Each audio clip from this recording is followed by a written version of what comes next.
Hello, wildlings. I'm your Creepsmith, and you found my Fear Forge. Lucky you.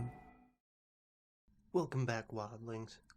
Have you ever wanted to contact the other side? Well, if that's the case, you might want to try tonight's rule-ridden ritual, Blind Man's Bluff, by Ananorai. The following is something that I made up, but by reading this, you have made it real.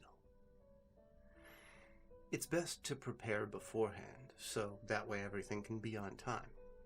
Timing is very important in this game. You will need a dark room, with or without windows. Windows if you want safety. If you have them, there must be curtains or sheets on them. No light should be able to be seen. There may be furniture in the room, but not much. The floor should be clean. I don't recommend having anything hanging on the walls. It might fall down depending on how the game goes. There should be some sort of seating arrangement for at least 3 people, no more than 5. This includes a circle of chairs or a couch or love seat. I recommend the chairs if you do not wish to share a seat. Then the room is ready. I recommend memorizing your way to your seat. You will not want to bump into anything or anyone on your way there. I also recommend having your game room on the same floor as your bedroom. Go to bed at 8 o'clock the night of the game. You will want to sleep. It's imperative that you sleep for a duration of time, no matter how short. Leave your room at 10 to midnight, 11:50. Put a blindfold on your eyes before you leave. Walk to your seat.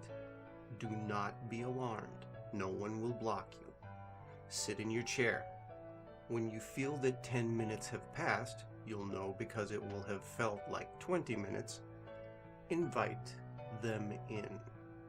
If it happens that you do not want to go through with the game, then go back to your bed without taking off your blindfold.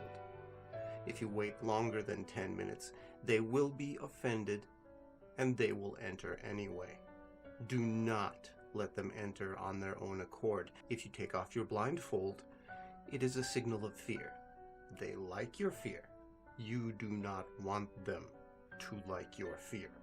If it happens that you want to play, say calmly but firmly, "Come in and be obedient." They will come in.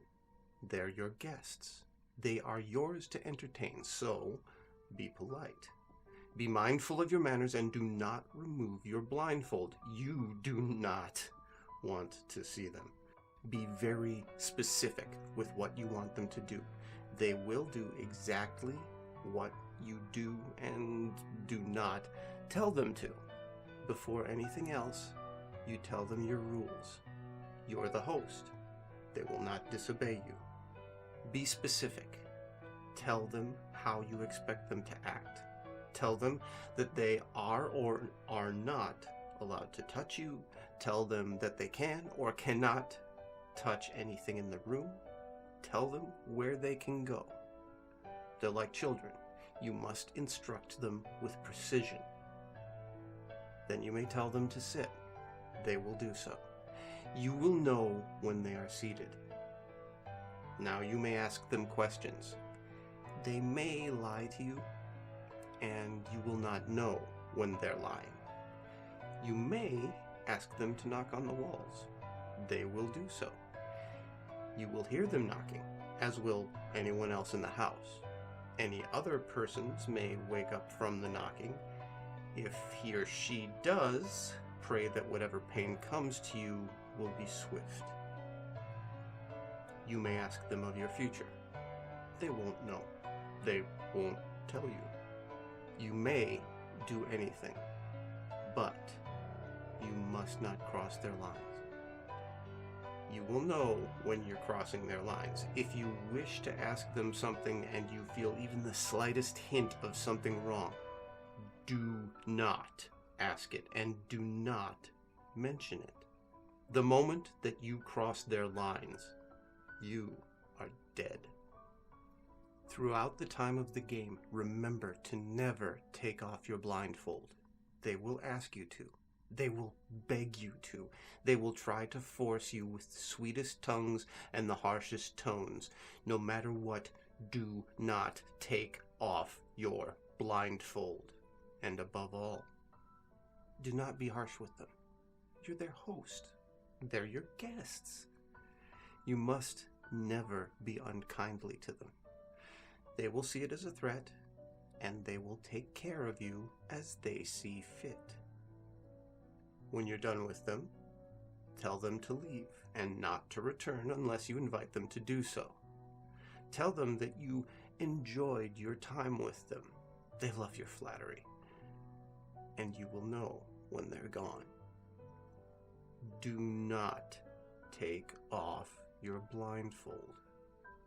When they're gone, walk back to your room and go to bed. Do not take off your blindfold. Sleep. You will dream of nothing bad. Then, when you wake, you may take off your blindfold so long as it is daylight. For the rest of your life, they will follow you, but they will never be in plain sight, and they will never be there when you look to them. They will always want another chance to meet you. Do not exceed 3 meetings. After the 3rd meeting, they may invite you to their realm. You cannot decline such an invitation. Normally, when you're talking about a ritual or a game with the supernatural, the rules, what is gained, what is expected, these things are more explicit. This one is a little more vague, but introductions often are that way. Thanks for listening, my wildlings. Stay scary and make the most of your nights.